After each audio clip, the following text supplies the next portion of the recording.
Hello, one and all.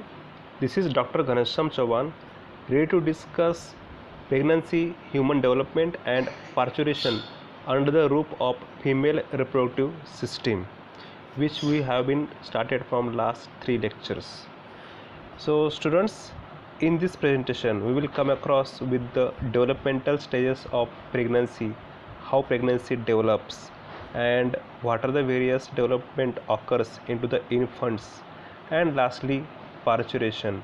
It is nothing but the baby birth. There are various stages of development.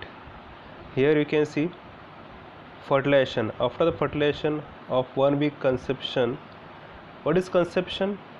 When there is fertilization occurs and female conceives the baby, that process is called as conception. It is called conception. So she conceives the baby, means she is pregnant. It is called conception.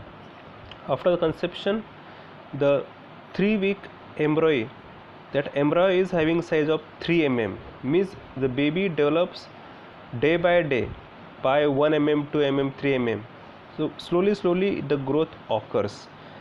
So after 3 weeks it will become 3 mm.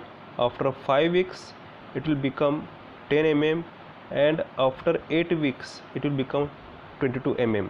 So from a small is very even less than 1 mm, it will able to produce normally up to the size of 1 to 1.5 feet, and this whole process requires almost 36 weeks. During the 36 weeks, complete development of baby occurs. This is the 12-week fetus, which is having size of 90 mm. Now accomplishing fertilization. How the fertilization occurs? What is fertilization? When the fusion of sperm and egg, means the male and female gametes are come together, they will produce zygote. Most sperm never make it to the eggs, means suppose in one ejaculation, if 200 to 300 million sperms are get entered into the vagina, but out of them only one is able to do the fertilization, in case if it is possible. Otherwise it also never attain towards the egg or secondary oocyte. That journey is tremendous. That also we will see in one video. After this I am planning to do that video also. Fertilization requires capacitation. What is capacitation? It is the developmental condition of sperms, either mechanically or chemically. It releases some chemicals, it do some chemical changes among the sperms by releasing the cholesterol, by increasing the movement. Hyperactivity of the sperm is going to be developed. It is responsible for hypermotility. Hypermotility is very important for the movement of the sperm. That's why it is called capacitation. Means automatically by default the sperm is go under the process of capacitation and it increases its ability. So it is called capacitation. So without that it is difficult to have a proper fertilization. Now in fertilization the various stages are occur, that you should know how it develops. So by this figure you will easily understand how this process occurs. So in that, first is added by surface hyaluronidase enzyme. There is the hyaluronidase enzyme. A sperm cell views its way past granulosa cell of the corona radiata. So here the corona radiata cells are there, which are available here, these granulosa cells of radiata. So towards this the sperms will come and it will cross them. So the surface of hyaluronidase enzyme, a sperm cells views way past, so that enzyme can be crossed by these sperms and it will crosses that corona radiata. After crossing this corona radiata only, it is it makes the path of the sperm to go towards the zygote, or to go toward the ovum or to the secondary oocyte or oogonia. Now, binding of sperm to ZP3 molecule, it is the typical protein ZP3 molecule of Zona pellucida causes a rise in calcium level within the sperm, triggering the acrosomal reactions. So this sperm is here, this sperm will bind to this ZP3 molecule, it is Zona pellucida 3 protein molecule. This typical protein is available here. These are the typical signaling receptors are here. These ZP3 receptors are there, and to which these sperms will join, it will bind there. And after it bind there, what will happen? The Zona pellucida causes rise in calcium level. Calcium will increase in level within the sperm. Sperm calcium level will be increased and trigger the acrosomal reactions. And this acrosomal part means the head part of this sperm, in that the chemical reactions will increase. After that, acrosomal enzymes digest the whole. So whatever the acrosomal enzymes are there which is into the sperm, so they will digest the holes. So holes they will digest through the Zona pellucida, clearing the path to the oocyte membrane. And what they will do, they will clear the path. This Zona pellucida is very tough to cross, but due to that calcium level which has been increased into the acrosomal part of this sperm, what will happen? It will digest the whole. So whatever that whole parts are there, it will digest by this enzyme, and due to which the path will be clear to them. It will be easy to break down this Zona pellucida and they will come inside. Now the fourth point is that the sperm forms the acrosomal process which bind the oocyte sperm binding receptor. So here are the cortical granules are there. There are the sperm binding membrane receptors are there. So this here you can see this is the receptors.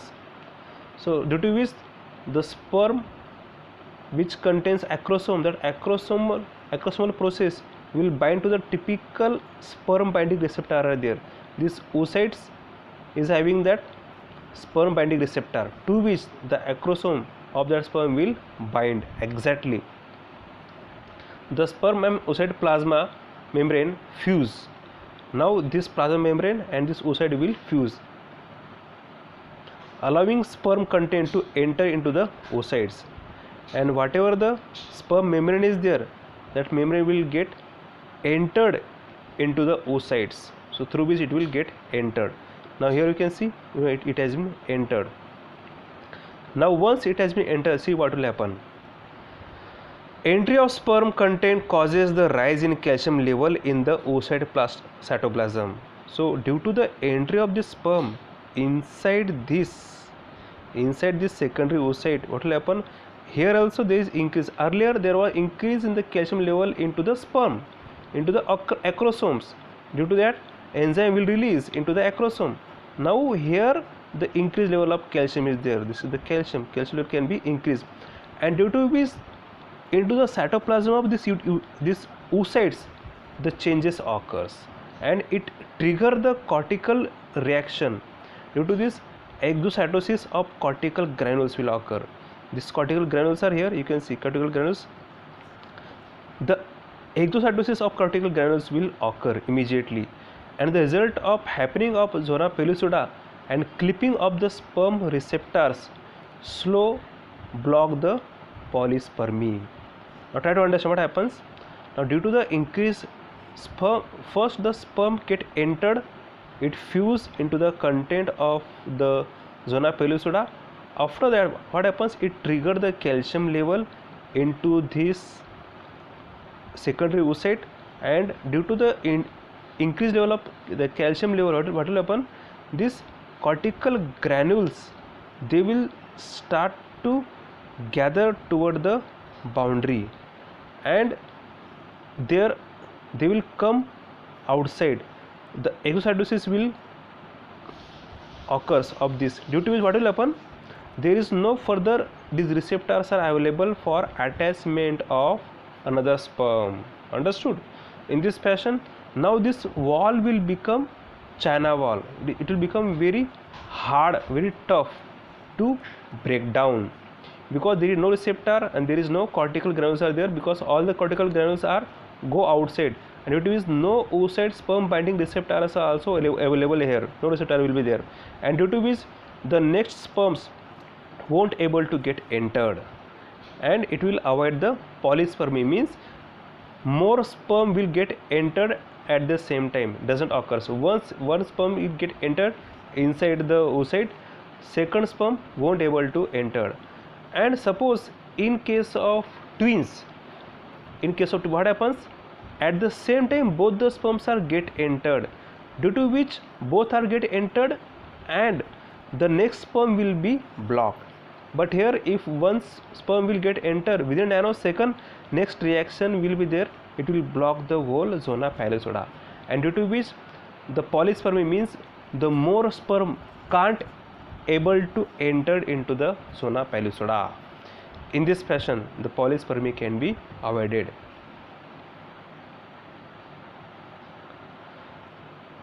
Now as the sperm enters into the zona, into the oocytes, it crosses zona pellucida, it complete the meiosis second. So in this after the sperm penetrate the secondary oocyte, the oocyte complete the meiosis second and forming the ovum and second polar body, and it form the ovum. Here it will form the forming the ovum, forming the zygote, and it is also forming the second polar body. In the meiosis 1 also it have formed the polar body which is not in existence. So here also it formed the second polar body which is also not that much important. The sperm and ovum nucleus swells. Now here both the nucleus are going to be swell and forming the pronuclei, and they are forming the pronuclei. Here you can see this is the male nuclei, this is the female pronuclei, and they have swell. Here they didn't swell, only here the entry has been occurred, and this is also very small. Now in the third stage, the pronuclei approaches each other and mitotic spindle form between them. So both the nuclei, male and female, they will start to approach to each other, and for that the centrioles will form the mitotic spindle in between them. Here you can see they are the mitotic spindle, means they are forming the crossing over lines. It is called mitotic spindle formation. Centrioles are doing that. For which purpose? They are approaching to each other, they are attracting to each other, and finally the chromosomes of the pronuclei intermix. So both the genetic material will intermix. In this fashion only the zygote will form, the new offspring will form. That's why whatever the new offsprings are forming, the new children are forming, they are having both the characteristics of male and female. Sometimes the dominant DNA will get hold of all the characters, but most of the times the offsprings are having both the types of characters of male as well as females, because the DNA has been completely mixed, uniformly mixed, and whichever may be the dominant, it will show its own characters, or both the characters will be shown. And then the DNA replicates in a preparation for the first cleavage division, and after that for the first 24 hours are required. First 24 hours are required for the first cleavage, means they will do the cell division, they will form a two cells, it is called cleavage. They will cut into the two parts, they will split into the two parts, so cleavage will occur. 2 parts, 4 parts, 8 parts, like this they will start to split into various cells. Now here the completion of meiosis second will occur. The male and female pronuclei will join together and they will form the zygote, and here you can see the polar body will form. Now here the zygote, which is fertilized zygote, has been formed, and this is the zona pellucida, it is still there. It is the external protective covering of this zygote. Now here it is very interesting that you should know how it develops. Now as the zygote has been formed on the process of fertilization, so from here, from the ovary, at the ovulation, secondary oocyte will come out, that ovum will come out here, and after that it will go through this fimbri part into the uterine tube or fallopian tube. It will come here. This is the part of fertilization where the fertilization occurs. So sperms come here, it will join with this egg, and here fertilization occurs and it will form the zygote. And after the 2 days, means within after 24 hours, it will form the 4 cell stage. After 2 days, after 1 day it will form 2 cell, and another 1 day it will form the 4 cell, means after 2 days it will form the 4 cell stage. This is the 4 cell stage. And here after that, here it is formed 4 cell stage. And after day 3 it will form the morula. Morula is nothing but the 16 cell structure. Here 4 cell structure, here again more multiplication of cells will occur, it will form the 16 cell structure. It is called morula. And after the morula, here at the day 4 it will produce the early blastocyst. The blastocyst cavity is there, and the degeneration of zona pellucida is going to be start here. And after that, at the day 6, the implanting blastocyst, it will form the complete blastocyst, and zona pellucida is completely removed, degenerate from this, and it is only blastocyst part is there. There are lots of splitting cells are there. It will form the blastocyst. It is a inner cell of mass, and it is a blastocyst cavity, and they are the trophoblast cell. These are the thin developmental cell which give rise for the production of this blastocyst. And on day 6 it will fix here, and that fixing process is called as implantation. So finally it will come here. This is the position. It is just below the half portion of uterus. Here it will implant. This is the part where it can fix. Sometime it may fall down, it is drooping down. In that condition, the physicians are giving a lock here to this cervix part. It should not come down, so that it will attach here, because the developed blastocyst, it should not low down. That's why we should take much more precaution that so that it should fix here. And for that, another role of hormone is there. It is called relaxin. Relaxin hormone relaxes the uterus.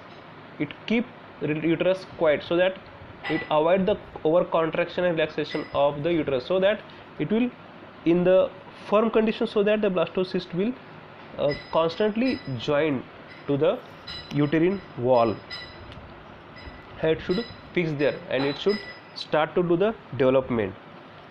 So in this fashion, the process, it is a journey from the ovary toward the uterus for implantation. In this fashion it occurs. Within the 6 days it occurs here. Now here this is the 4 cell stage which occurs after 2 days. This is the morula. It is a solid ball of blastomeres. These are called as blastomeres. It is 16 cells are there. It develops after the 3 days. It is a blastocyte. Early blastocyte is there. Morula hollow out, fills with the fluid, and hatches from the zona pellucida. Means it break down the layer of zona pellucida, and it come out from that zona pellucida. And after day 4, it look like this. The degeneration of this zona pellucida occurs, and the blastocyst cavities has been developed. And lastly, the blastocyst is going to be developed. Implanting blastocyst, it is ready for implantation. It consists of a sphere of trophoblast cell. It is a thin layer of cell which is granular cell, membranous cell, it contains epithelial cell. It is responsible for development of blastocyst, and an eccentric cell clusters called inner cell mass, and it requires 7 days for implantation. These are the trophoblast. This is the inner cell mass, and this is the cavity. So here it will bind, it will do the implantation. There are also some contraceptive methods in which implantation also going to be hindered. Implantation also going to be hindered means that zygote doesn't allow to implant, and it will fall down into the cervix and vagina. It will come out. Implantation of blastocyst, and in some female it is also one of the cause of infertility. Though the zygote is going to be formed, but it don't allow, uterus don't allow to do the implantation. So in that condition also, the physicians or the gynecologist have to take some safety measures, some precautions. Immobility, because if the female is going to be move her body to do some work or to do some exercise or stress, definitely the zygote will come out, blastocyst will come out immediately. Now implantation of blastocyst. So here it will attach to the endometrium part of the uterus. This is the endometrium, it is the uterine endometrium epithelium, and this is the inner cell mass, and this is the trophoblasts, the layer cells, thin layer cells, and blastocyst cavity. And after that, the endometrium stroma with blood vessels, it is highly vascularized part. Immediately there is the accumulation of vascular cells are there, blood vessels are there, and since cytotrophoblast and the cytotrophoblast is going to be developed here, they are able to produce the placental cells. Here they are producing the placenta. The placenta is required for the nourishment of the new baby or the infant, its nourishment. The placenta is required. Now the placenta formation and embryonic development. So by progressively it develop the placenta formation occurs. Now here the material blood vessels are there, the proliferating since cytotrophoblast is there, and this is the cytotrophoblast is there, and this is the amniotic cavity in which amniotic fluid is there, and bilayer embryonic disc is there, is epiblast and the hypoblast, and this is the endometrium epithelium. Now implanting 7th half or 8th day of blastocyst, 8 days are required. After 8 days the complete blastocyst will implant, and on that day also the human chorionic gonadotropin hormone will release, and it indicates the symptoms of pregnancy. It indicates that it is a symbol of pregnancy. Since cytotrophoblast is eroding the endometrium, cells of the embryonic disc are now separated from the amniotic fluid by fluid filled space, and after the 12 days of blastocyst, the implantation is complete. Now it is completely fixed into the uterus, and the extra embryonic mesoderm is forming a discrete layer beneath the cytotrophoblast. So here it will form the discrete layer. Here you can see the firm layer has been formed of this mesoderm is there, extra embryonic mesoderm. The firm layer has been formed. It is fixed completely, and on day 16 the embryo, the cytotrophoblast and the associated mesoderm have become the chorion. The cytotrophoblast associated with the mesoderm. Now here this is the mesoderm, this is the mesoderm part. There are various parts: mesoderm, after that endoderm which is inside, mesoderm is middle, and the ectoderm is the outer. 3 layers are here.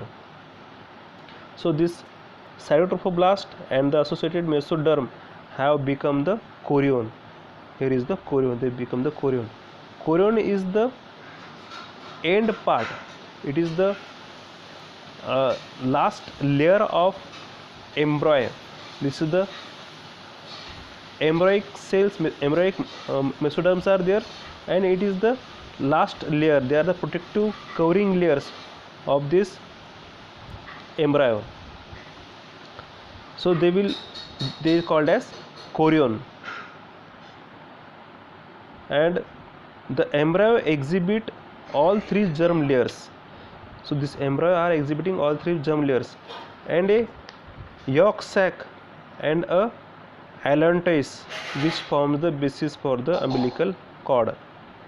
So this embryo exhibits a 3 germ layers. These are the 3 germ layers: endoderm, mesoderm, and ectoderm, and a yolk sac.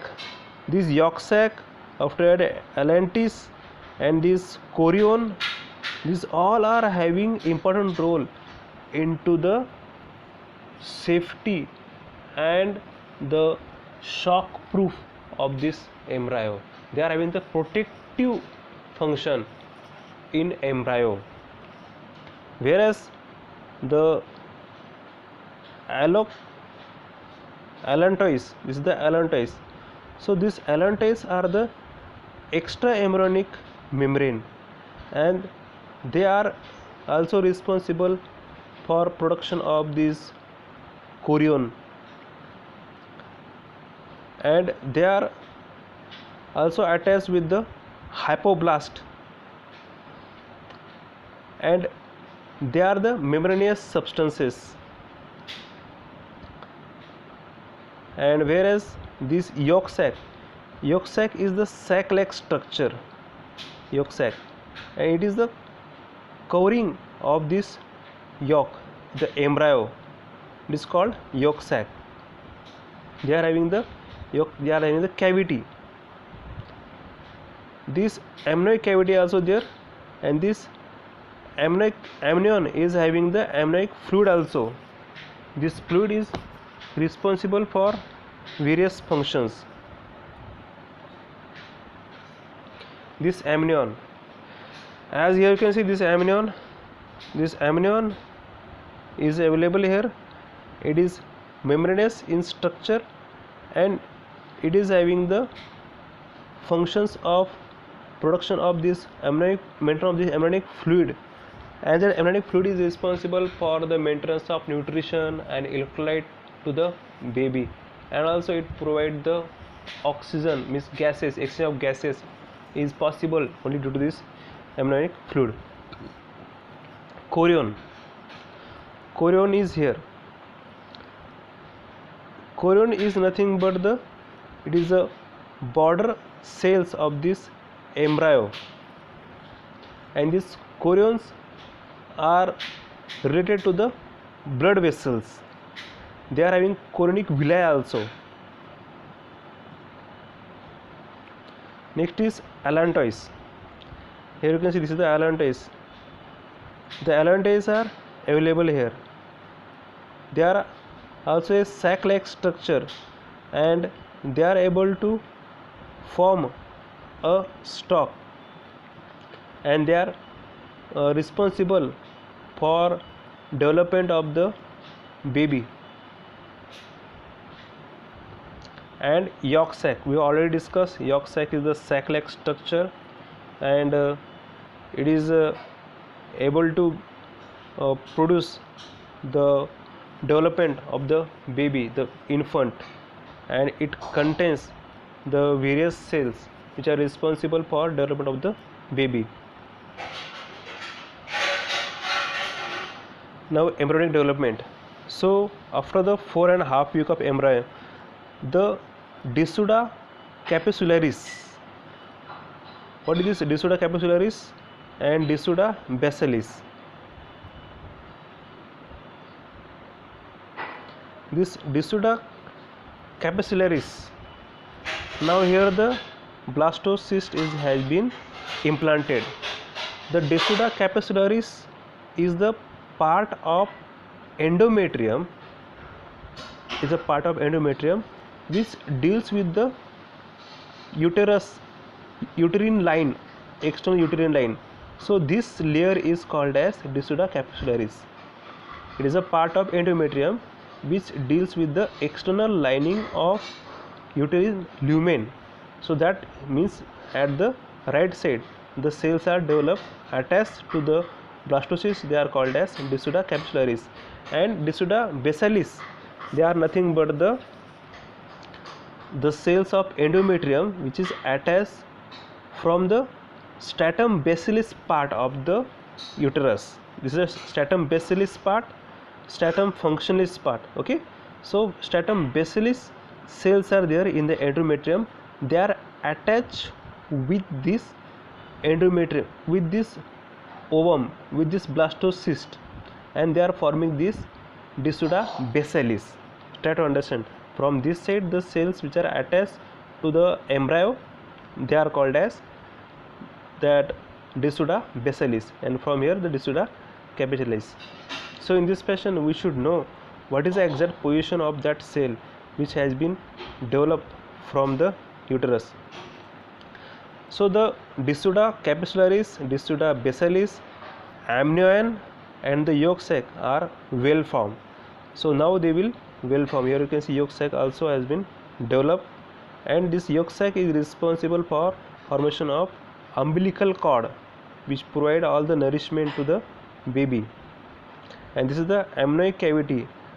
Amnion is there. This amnion is the covering of amniotic cavity, and they are protecting the liquid is there, water is there. It is called watery, and that water contains all the types of nutrient. It contains all the electrolytes, it contains the various gases which doing exchange with the baby.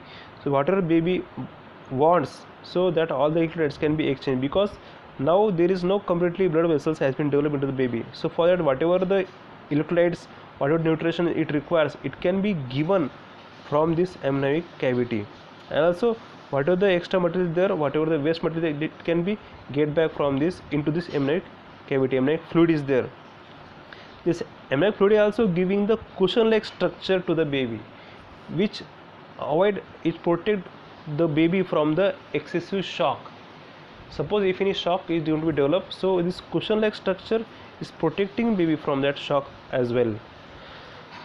So here it is well formed here, and the chorionic villi lie in the blood filled intervillous space within the endometrium. Now here the chorionic villi is there. Here chorionic villi has been formed. What is role of chorionic villi? This chorionic villi are responsible for, they are having the more in touch with the blood vessels. They are in more touch with the endometrium, means they are having more blood supply. They are trying to get more surface area with the mother's uterus, so that it is having more blood supply. So that is the role of that chorionic villus. And the embryo is now receiving the nutrition via the umbilical vessel. So from the umbilical vessel it start to receive the nutrition. This is the umbilical blood vessels. Umbilical cord is here. It has been developed now after the 4.5 weeks. The embryo is now receiving the nutrition via umbilical vessels, and it connect it through the umbilical cord to the placenta. Now here in this figure you can see placenta is there. Chorionic villi has been developed to increase the surface area for blood. It takes more blood from the layers of this uterus. Here the maternal arteries are there, maternal veins. This is the stratum basalis of endometrium. This is myometrium, and this is the umbilical arteries, and this is the chorionic villus, which are a more surface area containing fetal capillaries. They are fetal capillaries, but they are in touch with the mother's blood. They try to get more contact with the mother blood, maternal blood in lacuna, so intravillous space is there. So in this fashion they try to approach more and more blood with from mother. This is the amnion. Now hormonal changes. So as the fertilization occurs, so from that day the hormonal changes will occur. Even from the ovulation, the hormone, the estrogen hormone is going to be high, and after the fertilization here, from the day second, the human chronic gonadotropin hormone is going to be increased. It will peak at the day 8 of the fertilization, at the peak, and from this day it will continue. And whereas the estrogen hormone, it will give rise, start from this, it will going to be increased after the gestation week of 12. It will more in their concentration into the female, and also progesterone is going to be rise after the 16th week of pregnancy into the female body, and it will rise till the childbirth. Now embryonic development that occurs due to the various types of cells which are derived from the primary germ cells. Primary germ cells mean that they are nothing but the stem cells, from the stem cells of this child, of the fetus. So each type of cell is going to be developed various types of organs, various types of parts, various types of cells, various types of bones, blood, all these things. So ectoderm, endoderm and mesoderm. Again I will take you there. What is endoderm, what is ectoderm, that you should know. Now here you can see, now this is the sorry, so this is the endoderm. This yellow colored cells lining are nothing but the endoderm, and this red color cell lining are nothing but the mesoderm, middle part, and this is the blue colored cell lining are nothing but the ectoderm. So in this fashion there are three types of cell linings are there, which are responsible for various body developments. Now we will see how this ectoderm will start to produce the various parts of body cell. Now we will start from the ectoderm. This ectoderm is able to produce the all the nervous tissue. Whatever the brain development is there, it is possible due to the ectoderm. And the upper epidermis of skin and epidermal derivatives, for example hair's growth, hair follicles, sebaceous and sweat glands, nails, cornea and lens of eye for eye development, also epithelium of oral and nasal cavities, of paranasal and sinuses and the anal canals, tooth enamels, epithelium of pineal and pituitary glands and the adrenal medulla, melanocytes, some cranial bones and bronchial cartilages deprived of neural crest. So these all parts are going to be developed from the ectoderm. Now mesoderm. Now this mesoderm is able to produce the skeletal muscles, and skeleton means bones of our skeleton, smooth muscles and cardiac muscle also. So all the types of muscles, skeletal, smooth and cardiac muscle, going to be developed through this mesoderm. Now cartilage and bones and the other connective tissue also developed due to this mesoderm, and the blood, bone marrow and the lymphoid tissue also going to be developed due to this mesoderm. Endothelium of blood vessels and the lymphatics, and serosa of ventral body cavity, fibrous and vascular tunica of eyes, synovial membranes of joint cavities, organs of urogenital system, ureters, kidneys, gonads and reproductive ducts. These all are going to be produced due to this mesoderm. And last part is endoderm. It is responsible for production of epithelium of digestive tract except that of oral and anal cavities, glandular derivatives of digestive tract, liver, pancreas, epithelium of respiratory tract, auditory tubes and tonsils, thyroid, parathyroid and thymus glands, epithelium of reproductive ducts and glands, epithelium of urethra and bladder. So all these parts are going to be developed due to this endoderm. Now embryonic development. How in embryo these various parts of cell are going to be developed, which type of organs or which type of systems. So in the tabular form, in the chart form here you can discuss here. Ectoderm, it is able to produce the epidermis, hair, nails, glands, skin, brain, spinal cord, neural crest, and derivatives of sensory nerves, pigments of cells, bones, and blood vessels, and head. After that, notochords. Notochords are nothing but these are the cells which are able to produce the cartilaginous substances, soft tissues. So here it is able to produce the nucleus pulposus of intervertebral disc, means between the two vertebra, whatever the cushion like structure is there, or cartilage is there, or the fluid is there, that is able to produce by this notochord. Notochord is able to produce that soft cushion. Next is somite. What is somite? Somite is the type of material which gives the typical shape, typical structure, hard structure, firm structure. For example, it is able to produce the vertebral structure in our body. So the vertebra and ribs and the dermatomes or dermis of dorsal body regions, myotomes means these are the spinal nerves.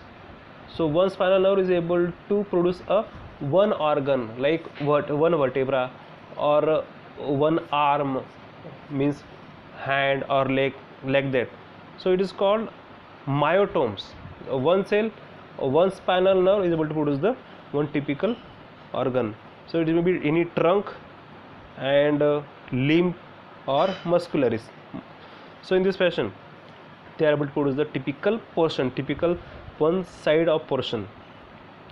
Here is the intermediate mesoderm which is able to produce the kidneys and gonads. After that, the lateral plate of mesoderm which is able to produce the somatic mesoderm, which include the parietal serosa, dermis of ventral body regions, connective tissues of limbs, bones, joints and ligaments, and the splanchic mesoderm which is able to produce the walls of digestive system, respiratory tract, except epithelial linings of and visceral serosa, hard blood vessels, and lastly the endoderm which is able to produce the epithelial linings of glands, digestive and respiratory tract. Now fetal development, that we will discuss how the fetal development will going to be developed. So in that, this is the Decuda capsularis, is the umbilical cord from which the nourishment occurs to the fetus. This is the yolk sac, this sac-like structure. This is the placenta. This is Decuda bacillaris. It is toward the Stratus basalis, and these are the chorionic villi. Now how the development of fetal circulation occurs, that we will discuss here. Here before birth, means before birth how the mother is controlling whole circulation, that you can see here. From the umbilical cord, from the placenta, the oxygenated blood will come here and it will circulate all over the body of the fetus, and all the deoxygenated blood will gather and it will collected again toward the placenta, and placenta will take that to the cord, it will take back into the toward the mother here. Whereas here it is completely developed, it is just before the birth, and there is no role of umbilical cord here, the no role of umbilical vein is here, whereas here is high role, here is no role is here. Automatically they are developed, heart is completely developed, here the heart is not developed, heart is developed and completely separation of the oxygenated blood and deoxygenated blood, it is completely separated. Whereas here the some mixing also there, here some mixing, here also mixing is here, but here completely separation is here, you can see. Now this is a very important topic, fetal development, how the fetal development occurs as the day progresses. So from the 8th week, end of the embryonic period, actually the pregnancy is going to be developed for 3 trimesters, it is divided into 3 parts: first trimester, second trimester, and third trimester. So one trimester is of 3 months.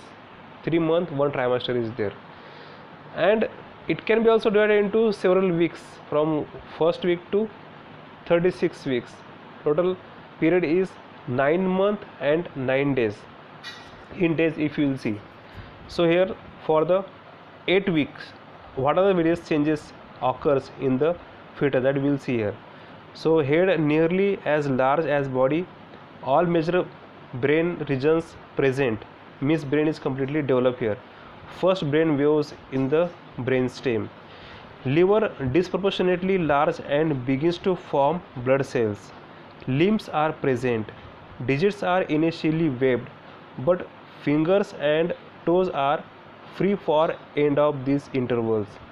Ossification just began, means the development of the bones is called ossification, just begins, and weak spontaneous muscle contraction occurs, means muscles are start to contract, they are develop and start to contract, and still they are in underdeveloping conditions. Cardiovascular system fully functional. After the 8 week, it is fully functional. Heart has been pumped blood since the 4th week. So from the 4th week, heart is going to be pumped. We can hear the loved up movement of the heart, loved up sound of the heart.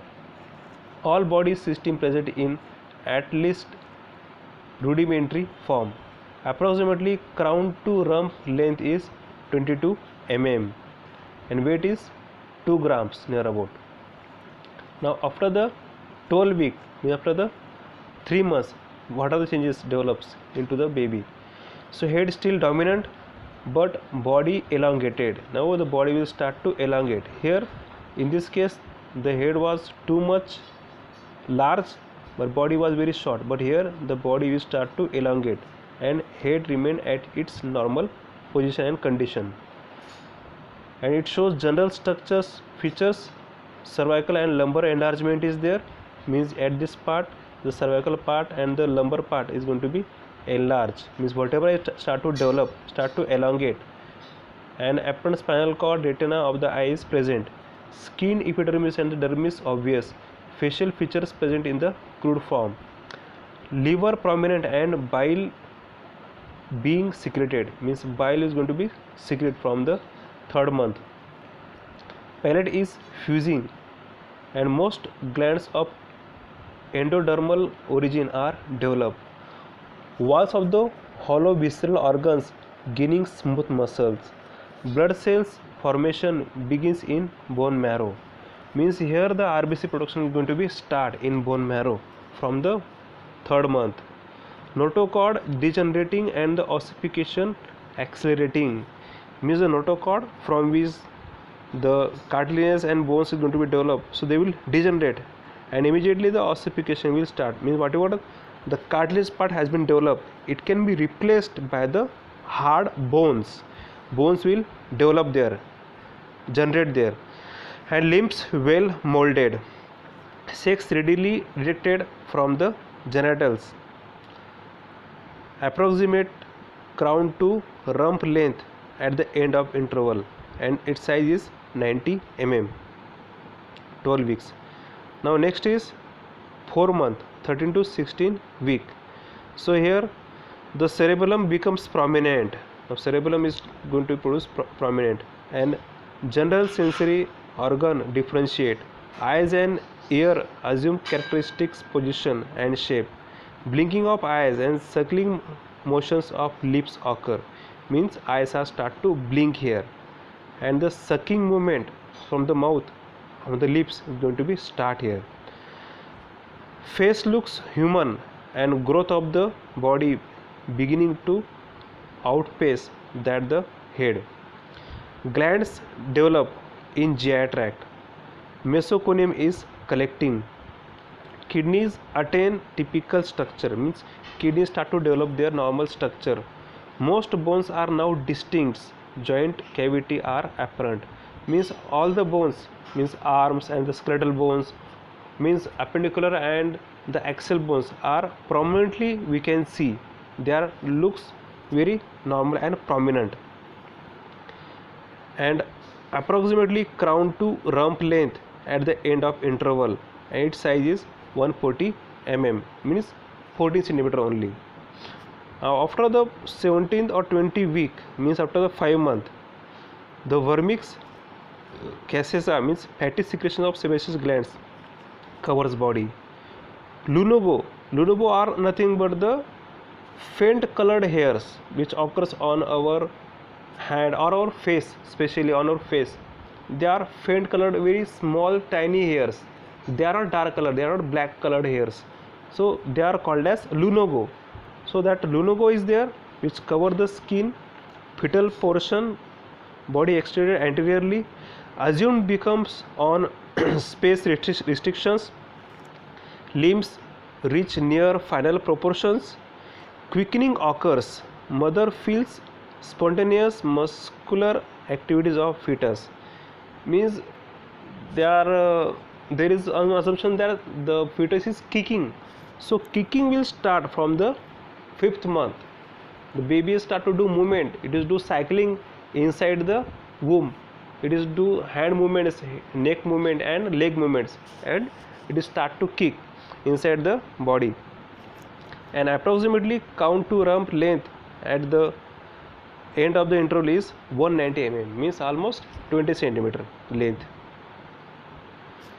Now next is 6 to 7 month, means 21 to 30 weeks. The period of substantial increase in weight, may survive in born prematurely at 27 to 28 weeks, but hypothalamic temperature regulation and the lung production of surface are still inadequate. Means here sometimes the premature delivery may occur, sometimes premature baby is there which occurs within 7 months also, it is possible. The myelination of spinal cord begins, the eyes are open, means the eyes will open, and distal limb bones are beginning to ossify. Distal limbs means the leg part is going to be ossify, they will develop the bones and they will more straighten. Leg means they will increase the size of leg and hand, arms. Distal limbs bones are beginning to ossify. Skin is wrinkled, now the wrinkle will produce on the skin and red, become red, means looks like the red color due to the blood, means more blood is going to be run into the body of that fetus. The fingernails and the toenails are present, means the nails at the finger and the toe are produced. Tooth enamel is forming, means from the tooth the enamel, from the teeth enamel is going to be developed and deciduous teeth. Body is lean and well proportionate. Now here the body is completely developed and proportionate, means hand to head ratio, leg to head ratio is completely proportionate. Bone marrow becomes sole site of blood cell formation. Now here again it will accelerate the blood cell formation inside the baby. Testes reach scrotum in 7th month in males. So that's why in the 7th month you can see, you can identify the whether the baby is male or female, because testes is distinctly reached to the scrotum, it's come out into the scrotum, and approximately crown to rump length is 280 mm. And lastly the 30 to 40 weeks, means 8 to 9 months is there. Here the skin whitish pink, fat laid down in subcutaneous tissue, hypodermis, and approximately count to rump length end is 360 mm, which is almost 14 inches, and weight is 3.2 kilogram. 360 inches means 36 centimeter, means which is almost 1 foot to 1.3 feet. So and weight is normal, it starts from 2 kg to 3.5 kg or 4 kg also, that depends on what is the health of that fetus, that decides its weight. So it is here, it is given 3.2 kg. Recently I came across with one fetus, its weight was 2.4 kg. sometimes it may be 3.5 kg also. That depends on the health of mother also, how mother is getting nourishment. If she is malnourished, in that condition fetus may have the less body weight, less body mass. During this pregnancy the hormonal level is high. During pregnancy the estrogen level is too much high into the pregnant lady. Now here the how the fetal development occurs. The fetus in the month 3, it is about 6 centimeter long. Here you can see after the 3 months how it looks, and fetal late in month 5 how it looks. It is about 19 centimeter long. Still you are not able to identify the sexual characters here. Now effects on pregnancy on female in anatomical changes. So here before the conceptions, means in normal regular routine, the uterus, the size of the fist and reside in the pelvis. Now whatever the size of uterus is there, it is almost 3 to 4 inch only, not more than that. It is size of fist only. But after the conception, after the development of pregnancy, after the 4 months, the fundus of the uterus is halfway, means from the halfway it will come upward between the pubic symphysis and the umbilicus, so it will come upward. And at the 7th month the fundus is well developed and well above the umbilicus, and it will come outside of the this abdominal cavity. So from the abdominal cavity, from your part of your stomach up to the part of your stomach, it will come out.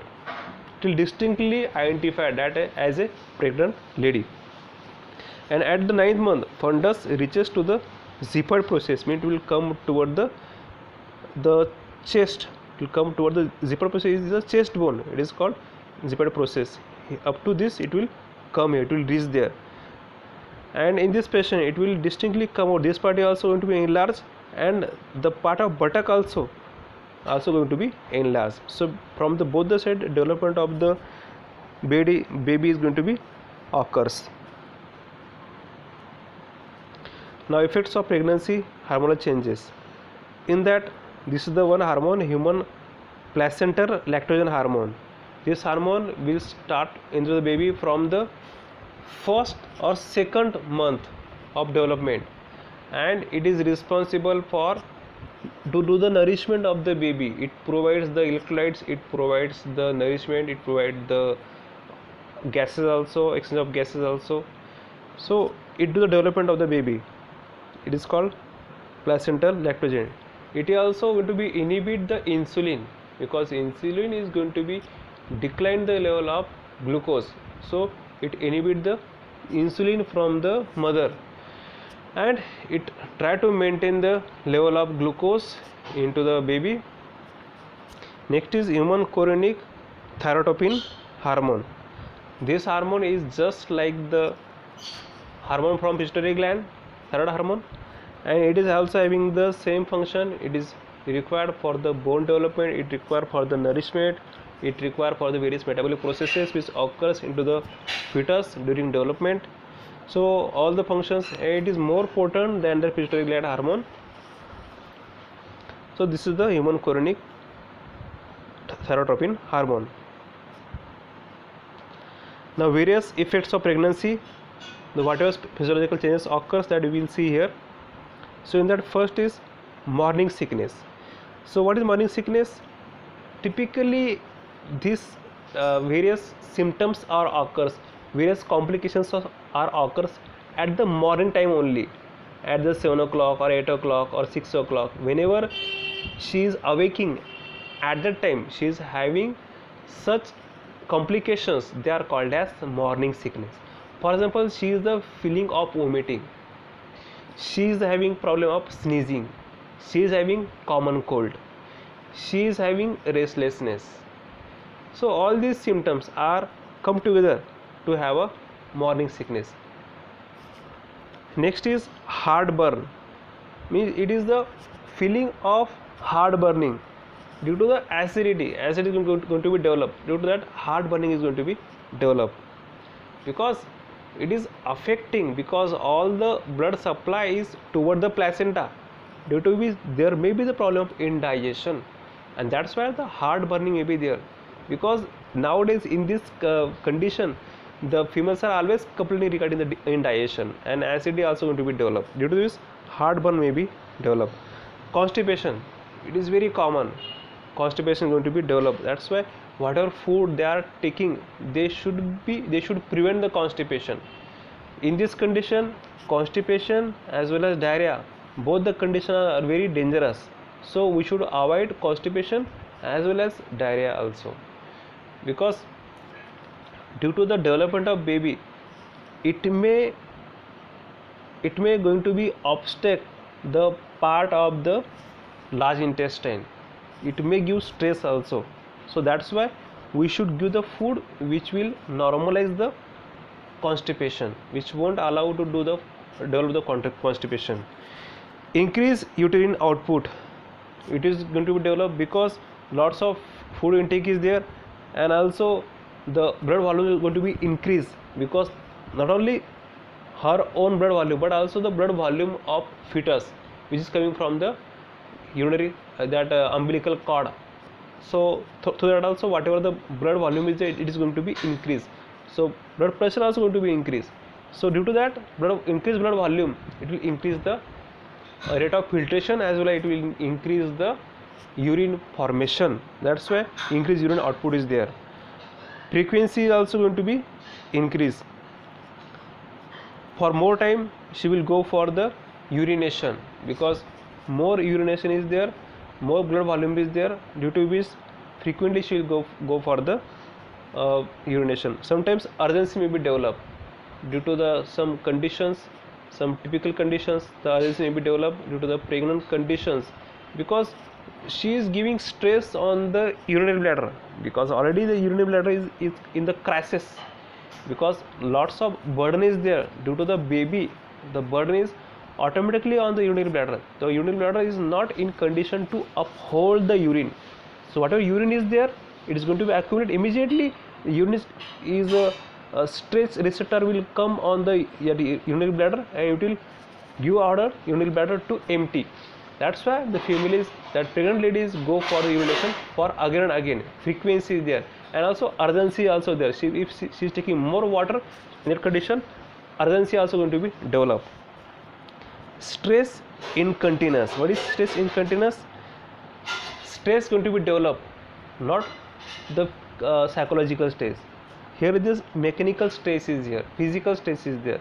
So when we are moving the body, when we are changing the position, or we are doing cycling or walking, running, or you are fall down, so due to that changes, due to that mechanical changes, it gives stress on the urinary bladder, and due to which the urination may occur. Automatically urination will occur. It is not under the control of will. Automatically the urination occurs due to the stress, due to the laughing also, due to the cough reflex also it may develop, due to the crying also the urination will occur. So that condition is called as stress incontinence. Increase respiratory rate. So as we know, there is a burden of baby also, a fetus also. That's why because there is more demand of oxygen, not only from her body also going to be enlarged due to the feeding and due to the high food intake, and also there is load of from her baby to increase the oxygen demand. So for that also the increased respiratory rate is there. Increased vital capacity is there, and also dyspnea is there. Difficulty in breathing, dyspnea. So difficulty in breathing may be there, because already lots of load is there on her to supply the oxygen toward the baby. That's why there may be the decrease, because due to the pregnancy it gives stress on the diaphragm also, because it at the 9th month it reaches toward the zippered process or to the chest also. That's why there is no space to take a breath. So that is the only reason she may feel the problem of dyspnea, difficulty in breathing. Decrease residual volume, due to which, what is the residual volume? It is a volume which remains into your chest, it remains into your lungs. So in case of female it is 1100 ml, so it may decline, that 1100 may be decline. Increase blood volume, as we know, as there is more urine formation, because there is increase in blood volume, because she had to maintain the blood volume for her as well as for her baby, so due to which blood volume is going to be increased. And edema is there, because accumulation of fluid may be there, and due to which hypertension may be produced, one by edema and another by increased blood volume, because increased blood volume will increase the total peripheral resistance, and due to which it will increase the blood pressure, hypertension may be there, and due to which the increased cardiac output is also there. Blood volume increases, it will increase the edema, also increase the hypertension, also increase the cardiac output. All the things are correlated with each other.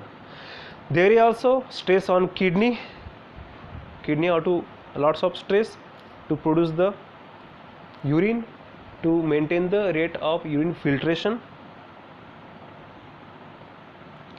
Now the next important part of this presentation is parturition. It is also called as labor, it is also called as childbirth, it is also called as delivery. So various words are there, but the meaning is same, childbirth. So in parturition there is a role of estrogen, there is a high role of estrogen. Now listen how the estrogen is going to be revolved into the body of female. As the day progresses, the levels of estrogen going to be increase progressively, gradually, and at the last stage it reaches at the top position before birth.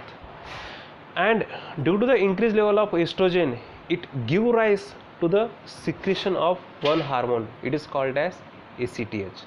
So ACTH can be secreted from the pituitary gland, and the pituitary gland releases the ACTH, and due to which it give order to the adrenal gland to secrete the two hormones, it is cortisol and another hormone is epiandrosterone.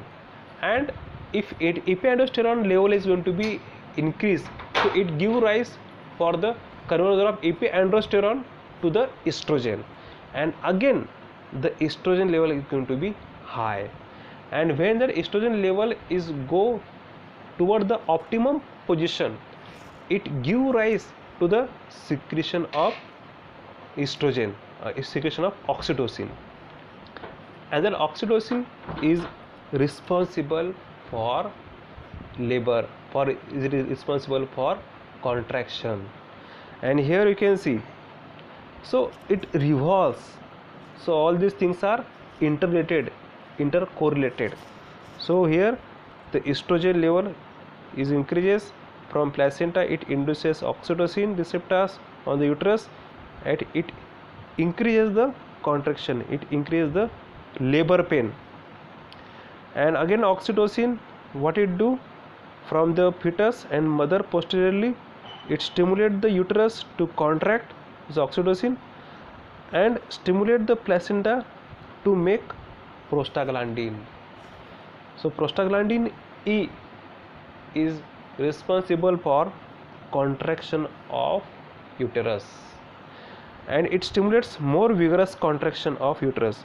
So this is the example of positive feedback mechanism. By one way contraction occurs by oxytocin, and again it will give rise to the release of this prostaglandin to contract again. So this is called positive feedback mechanism which occurs. So yes, this is what this. So one thing will increase the secretion of another by increasing their secretions, not by decreasing. One thing is not depends on decreased level of another, it is called negative feedback mechanism. Here the increased level of one thing is depends on the increased level of another thing. One increases, another thing also going to be increased, it is called positive feedback mechanism.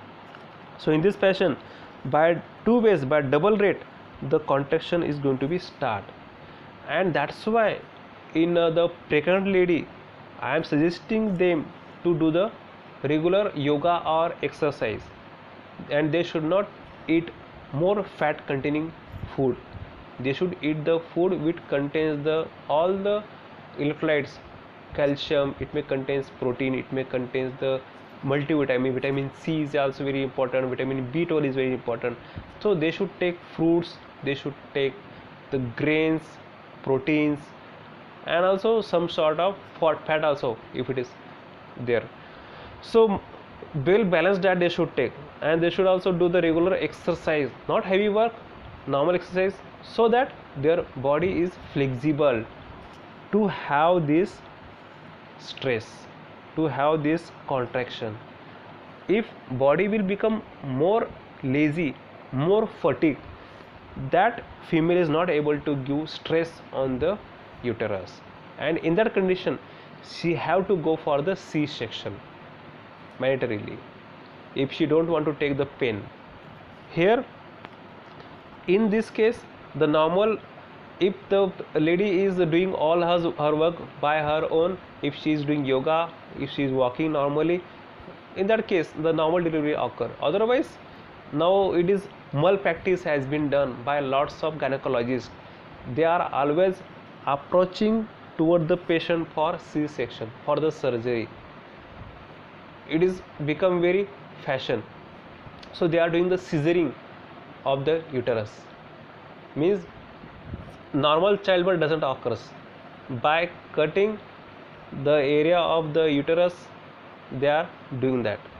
So it is, which is not good for our health. Lots of bleeding also occurs, and also we are bypassing the natural way of childbirth, which is not ethical. Only in some cases, only if it is in critical cases, if it is not possible to have normal childbirth, in that condition only we should go for the C-section, otherwise we don't go for that. Now here how the parturition occurs. So there are 3 stages of parturition, labor. In that first is dilatation occurs. In dilatation, this cervix part of the female reproductive organ is having great role, and this cervix part is going to be dilate. The contraction of uterus should be there. From here uterus should be there. The mother have to push from her abs, from her uterus, to move this baby in upward direction toward the cervix, and at the mouth of cervix here there should be the relaxation. And how relaxation will occur? There is one hormone, it is called relaxin. The relaxin hormone will relax this part, and due to which the childbirth will going to be accommodate. It can be increase its chances of normal delivery.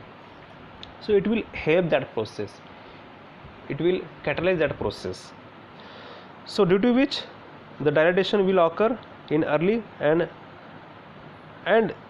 in this position it requires 1 hour to 6 hours, and after that this requires 30 minutes to few hours. And here also the pubic symphysis part is having lots of pressure, and that also depends on the area. If this area is widened in case of female, in that case there is no problem occurs for the parturition. And after that the expulsion occurs. This is the last stage. So expulsion occurs within 10 minutes also, or also it requires 30 minutes also, that depends. 10 minutes is sufficient for normal parturition expulsion, or 30 minutes, or in cases in some critical conditions it requires some hours also, that depends. But here there is role of the hormones, oxytocin, there is role of the hormone estrogen, there is also role of hormone relaxin, and also there is role of the hormone progesterone. Progesterone is also responsible for contraction of this uterus muscle. Progesterone and oxytocin, both the hormones are responsible for 2 things. One is contraction of this uterus, and also the ejection of milk from the breast of the females. So from this part it will come out, So from the cervix the head of the baby will come out, and immediately by approaching the head we will push that, will pull that head of baby outside, and immediately baby will come out. So in this fashion it will come out, and we will cut this umbilical cord, and whatever the placenta is there which is inside the part, it will come out afterwards. Now here, immediately after the delivery, after the parturition labor, we should immediately feed to the baby, and we should touch the lip of the baby toward the breast, the nipple of the breast, so that the suckling process will start. The suckling process will start, and immediately it will signalize, it will give signal toward the brain, hypothalamus, from brain toward the pituitary to release the hormone oxytocin, which is required for ejection of milk.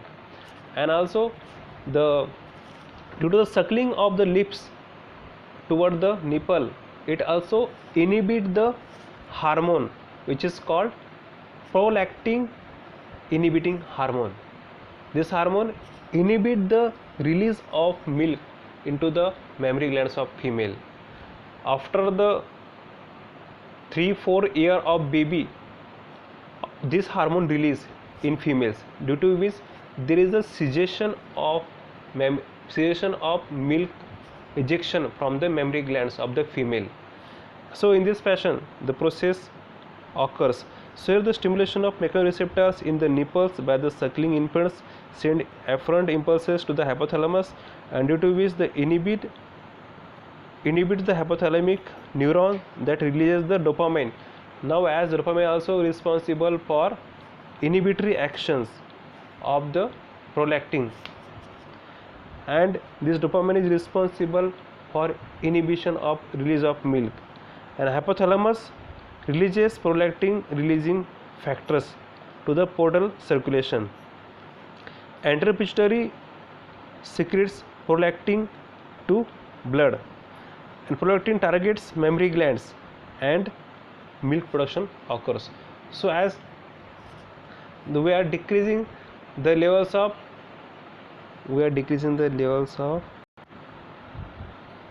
and the another effect of this suckling effect of baby is on hypothalamus is that it sends afferent impulses to the posterior pituitary where oxytocin is stored, and oxytocin is released from the posterior pituitary and stimulate the myoepithelial cells of breast to contract, means from the breast also it going to be contract, and the alveolar gland of the breast, alveolar glands of breast respond by the releasing milk through the ducts of nipples. So in this fashion, by this again positive feedback mechanism, the release of milk will occur by suckling of these lips of fetus, and also by the hormonal changes will occur, which due to this hormone oxytocin, due to the stopping of hormone of prolactin inhibitory hormone or dopamine hormone is going to be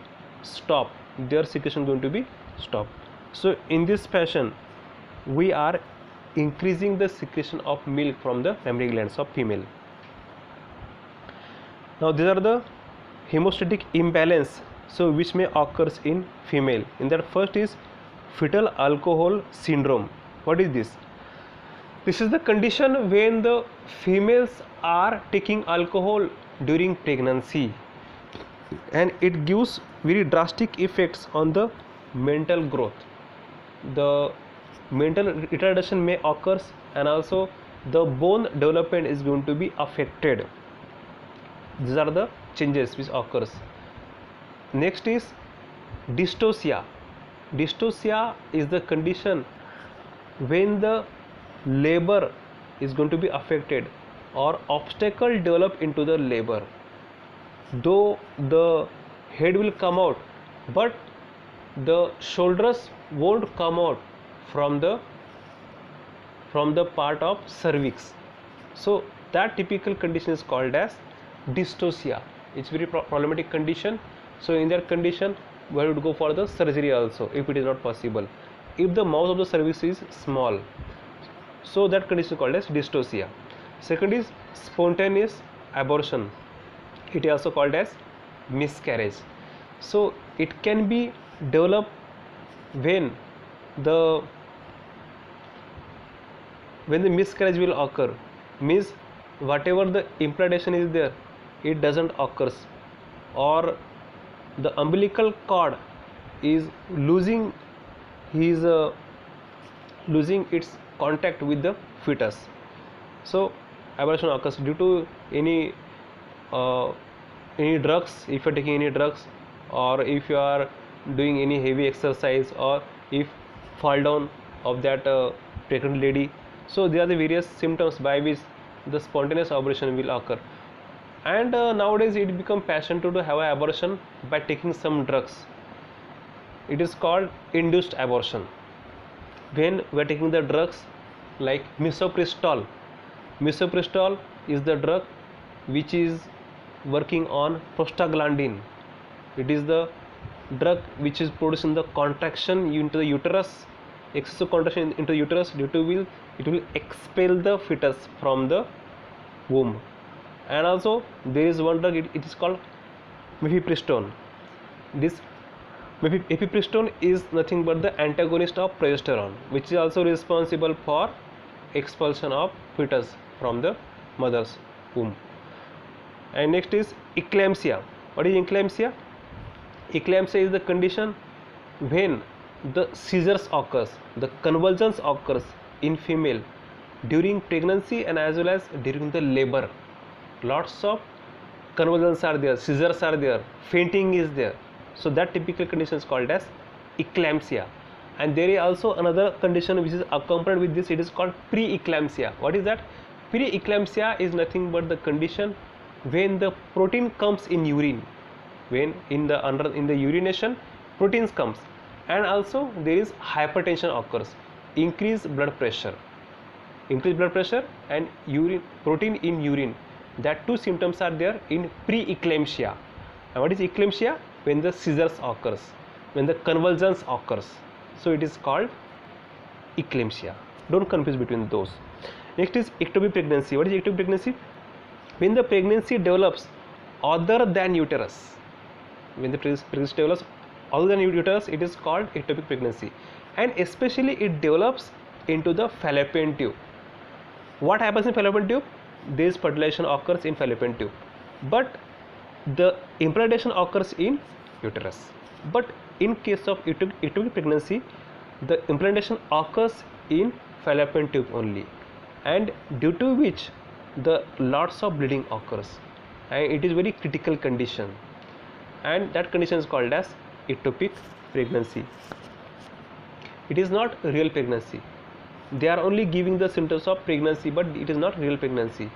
And after that, miscarriage will occur. Next is placenta abruption. What is placenta abruption? It is a condition when the connection between placenta and baby loss, and due to which the nourishment which gains by the baby of blood or oxygenation, means gases exchange, so all these things doesn't get, and due to which baby may die. So that condition is called as placenta abruption, and mostly this condition may occur at the last 12 weeks of pregnancy, and due to which heavy bleeding will occur from the day 1 of pregnancy as well as or from the last 12 weeks of pregnancy. And due to the bleeding, lots of weakness will be there in pregnant lady, but only symptomatic treatment you have to give. There is no complete solution on that. And last is placenta previa.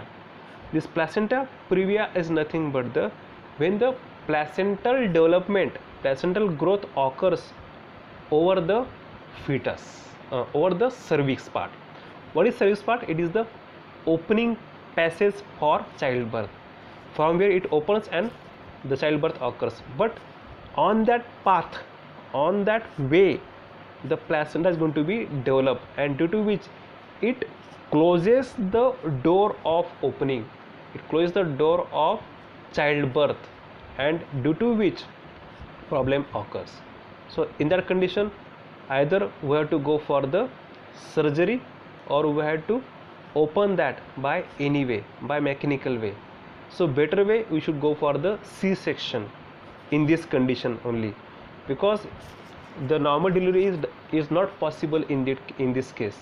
Otherwise, lots of pressure is on female, hypertension may develop, the eclampsia, pre-eclampsia also may develop, and that lady may die also. That's why to save her life we should go for the cesarean section, C-section, and by that way the childbirth may occur. So these are the various conditions that we have come across today regarding female reproductive organ, regarding the parturition, how parturition occurs. So today we have discussed regarding the how the development of fertilization occurs, development of the baby occurs, and the developmental stages in a pregnancy, how the baby develops from day 1 to the day 1 to the 36 weeks, how their development occurs, and how the parturition occurs. So all these three processes we have discussed today.